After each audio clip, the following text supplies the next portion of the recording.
few people have been asking me to do say some words about Keith, put something up on social media. And I think it's easier to do it on a video, actually, maybe a bit more heartfelt, a bit more off the cuff.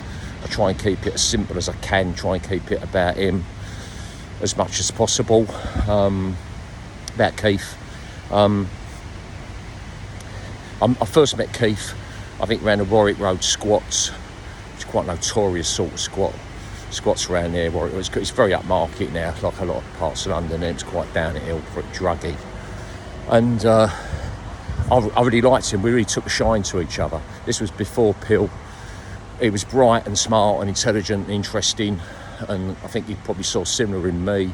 We both had a bit of an attitude, very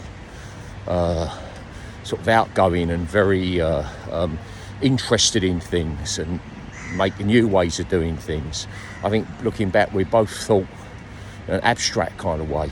You know, I kind of already thought about how, I was already thinking how a band could and should play, like Western kind of rock bands, or, you know, for want of a better term, how they could sound. You know, a lot of the time I was thinking in, believe it or not, was keyboards, you know, and textures. Anyway, he was bang on all that, and he was a musician. I was a complete novice. At the time I met him, I just about knew about how to tune up, but didn't really have great ears for tone. Couldn't count. I mean, I never even really bothered to learn to count until after Pill. He was a great encouragement to me with the bass. So once Pill started, we were delighted each other were in it, and he always encouraged me with my playing, you know, and was always looking for an intelligent sort of counterpart to what I was doing. So he'd never really want to tell you, oh, don't try that note. He could have done that with me. I don't do that. It'd be better if in this key, or maybe change that. But he would just get the exuberance and the spontaneity of it and chuck stuff over the top. Another big thing about him was he was a very confident guy. So he very much, and about me joggers are slipping down. I can't have that. But I won't turn it off. I won't pause it. You know, hang about. I'll do that for now. But he would not averse to getting behind a drum kit at all, and that kind of encouraged me to just get behind a drum kit and enjoy playing drums. And actually, that was a massive thing. So you got this guy that's totally into this novice bass player, got me playing, and was also into. That's better. It's a bit tight now, but it's, you know, I'd rather that than fall down and get done for obscene exposure, you know what I mean? As I do this, it wouldn't be very fitting tribute. But where was I? Yeah, drums. So he encouraged me to play drums. So we both ended up doing a track each, actually, on Pop Tones. And Pop Tones, the original drummer, was a good guy. The guy we had on that, kind of with that bass line, was going do do bap tiff tiff tiff bap tiff tiff tiff bap tiff tiff tiff bagadong, which is fine, but not the right thing. Where Keith really understood, so he's drumming do do do to bad to bad, and it's actually too loose, just a bit too loose. But because it's a bit too loose, it's fucking perfect. So it's actually best sometimes when people that are not drummers. Not all the time, but sometimes when people are not drummers, play drums, you get something incredibly musical. I cite Chaka Khan and Stevie Wonder, who weren't drummers, but when they play drums were fucking great, you know. So nearly all my B lines were in E. Kind of quite modal. We didn't modulate much as a band. I think we did modulations for the first couple of albums. Things like Public Image and Theme do actually modulate, so there's some sort of musical proprietary going on. There's something kind of there's something not bourgeois, but you know, something quite ordered and mannered. There's an element of that, and I think me and Keith hated that. And I think we had a view. We would talk about things. We would talk about. He would be knowledgeable of all the other bands. I tend to be fairly. I'm like a sports. I'm going to focus on what I'm doing and fuck other people. And unless it's music I'm a fan of, and I'll be turned on by it. But not going to look seriously at what, I like to just think, I'm me musically, let's just do what we're going to do without being too affected by others. But Keith, he's a very smart guy, he's very clever. He'd come and listen to other people that are around, and he'd come back to me. He used to come back to me. I won't say the bands. He'd go, I was getting worried about them, but I heard the album, and it's all right, but it's not us. We're really special. I know we are, Keith. We're special. Anyway, I think we had a view.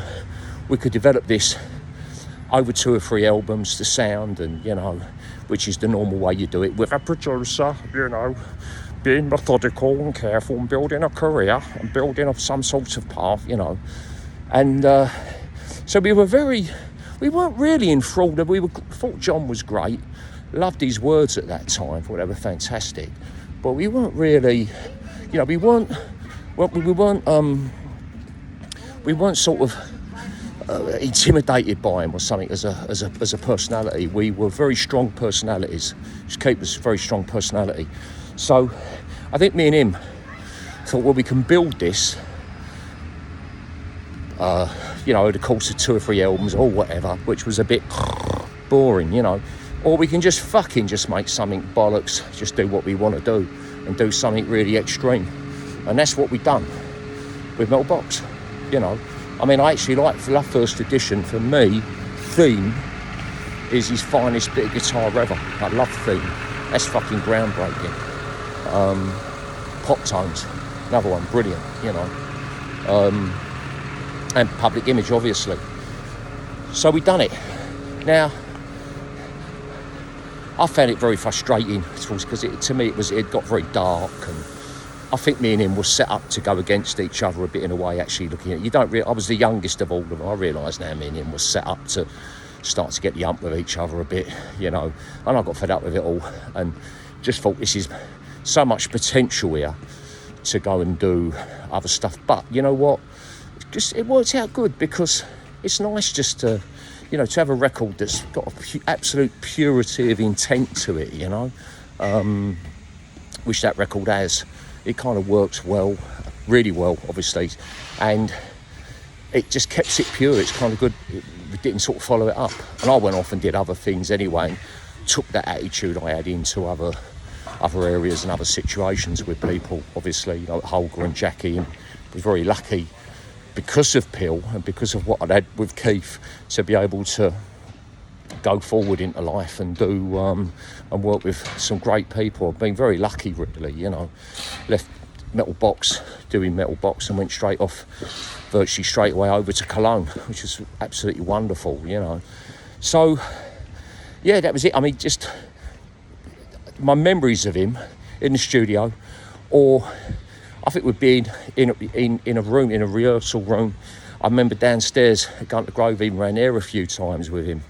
And me and him, I wouldn't see him for weeks on end or days on end. And and then I'd bump into him, or we'd get together and bang, stuff would be going on. So something like Pop Tones, I'm burning. I've got this fucking bass line, Keith. I've got this bass line. I'm speeding. I've got this fucking bass line. Play it to me. It's fucking brilliant. It's brilliant. Gets the guitar. 2 seconds later, you've got the line to Pop Tones, yeah? The guitar part to Pop Tones. Get the drummer. Drummer does double time. No. Not Keith, very rude to people. Could be a monster. Fucks the geezer off. He gets behind the kit, plays the bass, plays the drums to my bass. Then he does the guitar. And then you're thinking, what the fuck's John going to come up with, And at that time, with Metal Box, the lyrics were like Samuel Beckett or something, really. They're not lyrics, they're fucking prose. At that point, he really had something, And he had great people with him. Keith, obviously, fantastic, So, anyway, that's it. It's maybe not much of a tribute. Over the years, he would... he'd show up every now and then. We'd all had addiction issues. I got clean and sober. Buddy for me, in 86. He never quite made it up to at that point, But I always liked him, and I still work with him. I still gave him a chance, And whatever. Eventually, in 2012, made the Yin and Yang record. which is good. It's great, and it played on Psychic, like the lone Judy Campbell record, which is really good. So it's okay. He is what he is. I was very sad. We were on good form. We were on good terms, with each other. We talked not that long ago, and we'd talked about stuff, and about maybe working in the future. But obviously, I knew he was ill, so that was it. So it's a bit of that's not much of a fucking tribute, but I thought he could be a fucking monster. Anyone who knew Keith would tell you that. But he was a mercurial talent. And a big part of my life, so you got this guy, talk about validation, you're doing bass lines and he'd be, that's brilliant, no sort of trying to be clever or try and change anything, encourage me to really get involved with music, to play drums, to, encourage that vision, So anyway, this is all a bit ad hoc, but it is heartfelt, I was very sad when I heard his sister Jill called me last week. I already had offing from another mutual friend of ours, but she phoned me on the Friday, and I just said to her, it's just a question of getting the news out there properly, respectfully, and making sure people respect the family's privacy and as much as possible, and his partner, his girlfriend, just respect them. So that's it, and now I just thought there'd be a good thing to put it up on Facebook, I guess.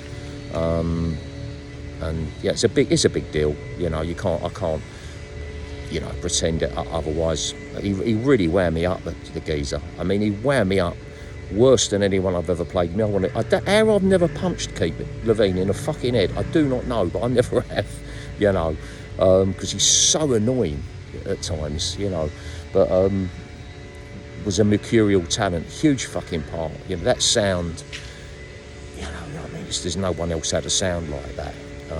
Michael Corrodi come kind of close with Can, with that. But Keith, and Michael Corrodi was great, obviously, but Keith just had something else going on.